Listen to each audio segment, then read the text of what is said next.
बिस्मिल्लाहिर्रहमानिर्रहीम। अस्सलाम वालेकुम नाज़रीन, मैं हूं साकिब बशीर। बात करेंगे supreme court practice and procedure act के फैसले की। जो सुप्रीम कोर्ट के आज फुल कोर्ट जो थी सुप्रीम कोर्ट की, उसने सुनाया है और तकरीबन 6-7 समातें हुई। 17 सितंबर को, जिस दिन जस्टिस काजी फ़ाइज़ ईसा ने बतौर चीफ जस्टिस सैलफ उठाया था, और उसके बाद पहले दिन ही उन्होंने ये फुल कोर्ट बिठाया और उस फुल कोर्ट ने आज फैसला सुना दिया। ये फैसला है क्या, फैसले के क्या असरात होंगे, इसके अलावा किन किन केसेस पर असरात होंगे, और इसके अलावा हम बात करेंगे कि नवाज शरीफ के केसेस या इमरान खान के केसेस या इमरान खान के हवाले से इस पर उनको क्या मतलब उस पर असर क्या होगा। सबसे पहले हम बात कर लेते हैं कि फैसला है क्या। बड़े आसान अल्फाज में मैं आपको बताता हूँ कि फैसला ये है कि supreme court practice and procedure act के तहत जो चीफ जस्टिस ऑफ पाकिस्तान के जो इख्तियारात थे उनको रेगुलेट करने के हवाले से है, तो उनके इख्तियारात में से एक जो ये चीज़ थी कि जो 184(3) आज खुद नोटिस लेने का जो इख्तियार था, कि उसमें अपीलें माजी में, मतलब ये 21 अप्रैल से ऑन फील्ड है, मतलब 21 अप्रैल को ये लॉ बन चुका है। 21 अप्रैल से, तो 21 अप्रैल से पहले जितनी भी 184(3) पे हुए फैसले हुए, क्या उनमें अपीलें जो है वो हो सकती हैं। ये एक्ट में तो ये लिखा हुआ था कि वो सारे अपीलें दायर कर सकेंगे, लेकिन वो अगर दायर कर सकते हुए तो होते तो यकीनी तौर पर एक नया पूरा पनोरा बॉक्स होता। लेकिन आज के सुप्रीम कोर्ट के फैसले में 8-7 से, मतलब 8 अक्सरी जजेस ने यह कहा है कि वो अपीलें दायर नहीं कर सकेंगे, मतलब इस शिक को कालअदम करार दिया गया है। इसके अलावा जो 184(3) मतलब आज खुद नोटिस लेने का इख्तियार है, कि आज खुद नोटिस लेना है या नहीं लेना। 3 रुकनी कमेटी होगी, चीफ जस्टिस होंगे, सीनियर 3 जज होंगे, और दूसरे नंबर पे जज जो है वो 3 जजेस होंगे। आज की अगर बात करें तो चीफ जस्टिस काजी फ़ाइज़ ईसा, जस्टिस सरदार तारिक मसूद और जस्टिस इजाजुल एहसन, ये 3 जजेस होंगे जो डिसाइड करेंगे कि आज खुद नोटिस लेना है या नहीं लेना। उन पे बेंच कौन सा होगा यही डिसाइड करेंगे। अगर तीनों मुत्तफिका कर ले तब ठीक, वगरना अक्सरियती फैसला जो है वो जो है वो प्रवेल करेगा। उसके बाद 184(3) में जब फैसला हो जाएगा, तो उसके बाद उसमें अपील 30 दिन के अंदर जो है वो अपील का हक होगा फ्री कैन को, और अपने मर्जी का वो वकील कर सकेंगे। उस पर लार्जर बेंच केस जो है वो सुनेगा, नया बेंच होगा वो जो 184(3) के खिलाफ जो अपील सुनेगा। तो इसके अलावा 14 रोज के अंदर उस अपील को फिक्स करना, मतलब मुकर्रर करना समात के लिए, वो भी जरूरी होगा। तो ये वो चीजें हैं जो इसमें बरकरार रही हैं। और जो मैंने आपको बताया कि माजी में जो अपीलें दायर करने का मामला था, उसका जो इतलाक था कि माजी में किए गए फैसले, माजी से मुराद मैं 21 अप्रैल 2023 की बात कर रहा हूँ, जिस दिन ये कानून बना। उससे पहले जितने भी हैं हमारी हिस्ट्री भरी हुई है, बड़े बड़े केसेस हुए, बड़े बड़े 184(3), बड़े बड़े आज खुद नोटिस लिए गए, बड़े उसके नुकसानात भी हुए।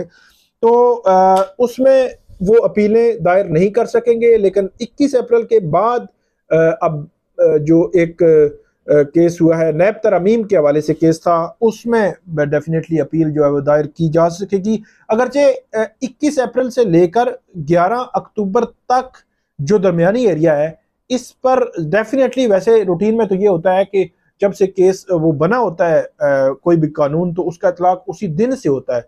लेकिन अब देखना होगा कि तफसीली फैसले में क्या लिखते हैं, लेकिन मेरा ख्याल है ये उसका इतलाक ये 21 अप्रैल से ही होगा। लेकिन इसमें 11 अप्रैल को सुप्रीम कोर्ट के 8 मेंबर बेंच ने इस पर स्टे दिया था, और आज 11 अक्टूबर को वो स्टे खत्म हो गया। और अब ये जो मैंने आपको तफसील बताई कि कौन कौन सी शिक्कें बहाल हुई हैं, वो आज से जो है वो बहाल समझी जाए। अब नवाज शरीफ जो है उनकी वैसे तो नाअहली के हवाले से कि 62(1)(f) की नाअहली कितनी होगी, ये ऑलरेडी कानून साजी हो चुकी है कि उसकी नाअहली होगी 5 साल। तो इसका मतलब ये हुआ कि नवाज शरीफ की नाअहली का जो 5 साल की मुद्दत है वो ख़त्म हो चुकी, पूरी हो चुकी। जहांगीर तरीन की भी मुद्दत जो है पूरी हो चुकी। तो उसका इफेक्ट मेरा नहीं ख्याल कि उसमें पड़ता है फिर। लेकिन इसमें दूसरी बात वो भी बड़ी इंपॉर्टेंट है, वो ये है कि पनामा केसेस जिसमें जो नवाज शरीफ की नाअहली हुई थी और दीगर जो केसेस थे, जहांगीर तरीन के खिलाफ केस था और इसे इमरान खान के खिलाफ जो केस था वो तो उसमें इमरान खान जो है वो क्लियर हो गए थे, लेकिन जहांगीर तरीन के खिलाफ केस था वो 62(1)(f) के तहत नाअहल करार पाए थे, तो वो भी अपनी अपील जो है वो दायर नहीं कर सकेंगे, लेकिन उनकी नाअहली खत्म हो गई है। अब आप ये कोई लोग कहते हैं कि पनामा में अपीलें ना दायर करें तब भी उनका मसला नहीं, लेकिन हमने सुना था कि वो चाह रहे थे कि इनमें अपीलें दायर हों और ये चीज़ें वंस फॉर ऑल रिकॉर्ड पे भी सेटल हो जाएं कि ये जी गलत हुआ था। बहरहाल वो रिकॉर्ड उसी तरह ही रहेगा, बज़ाहिर ऐसे लगता है। एक आध केस और है, अगर उस केस में कोई फैसला आ गया तो हो सकता है कि मतलब वो जो अपीलें जो है उनको हक जो है वो मिल जाए, लेकिन अभी आज की मैं बात कर रहा हूँ कि आज उनको वो हक नहीं मिला। अब इमरान खान की बात करें तो इमरान खान का डायरेक्टली जरिए से बात है, केस तो था, इमरान खान क्लियर हो गए थे, लेकिन इस केस में पीटीआई पार्टी थी और पीटीआई का ये मौकफ था कि बज़ाहिर जो है वो जो पार्लियामेंट का लॉ था, जो कानून बनाया हुआ, तो वो कह रहे थे कि वो सुप्रीम कोर्ट के अंदरूनी मामलात में मदाखलत है, इसलिए सुप्रीम कोर्ट अपने रूल्स खुद बनाए बजाय इसके कि वो पार्लियामेंट से जो एक्ट बनाए उसको जो अडॉप्ट करे। तो इसमें आप ये कह सकते हैं कि पीटीआई को, अगर हम जो तीन पोर्शन है, तीन पोर्शन में फैसला आया कि एक पोर्शन में 10-5 से फिर 9 जो है वो 9-6 और फिर 8-7, तो पहले जो दो पोर्शन है उसमें तो फैसला पीटीआई की पटिशन के खिलाफ आया, उनकी दरखास्त मुस्तरद हुई है, तीसरे पोर्शन में उनकी दरखास्त मंजूर हुई है। तो इसका मतलब आप ये ले सकते हैं कि आप तकरीबन 33% आप ये कह सकते हैं कि इनको रिलीफ मिला है और बाकी 67% जो है वो इनके खिलाफ फैसला आया है, जो इनकी इस्तदा थी उसके खिलाफ जो है वो फैसला आया है।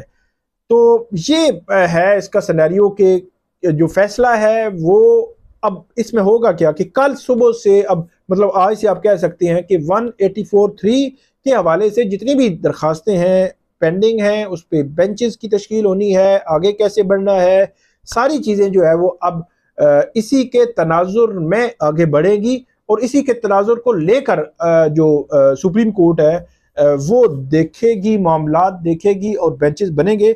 जो सुप्रीम कोर्ट ने फैसला दिया, एक तो ओपन कोर्ट थी, बराह रास्त प्रोसीडिंग्स थी, एक पॉजिटिव चीज़ है, दूसरा फुल कोर्ट थी। फुल कोर्ट में ये होता है कि अब जिस जैसा तैसा भी फैसला आया सबको मंजूर है, तो ये दो चीज़ें बहुत ही पॉजिटिव थी।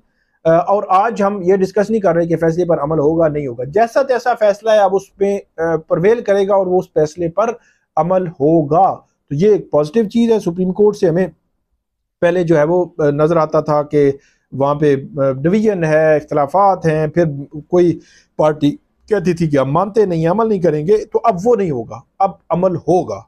तो आइंदा आने वाले दिनों में भी बड़े अहम केसेस जो है वो सुप्रीम कोर्ट में लगने जा रहे हैं। तो देखते हैं कि फर्दर क्या होता है, जो अपडेट होगी वो हम आपके साथ शेयर करेंगे। आप हमें फीडबैक जरूर दीजिएगा। अल्लाह हाफिज़।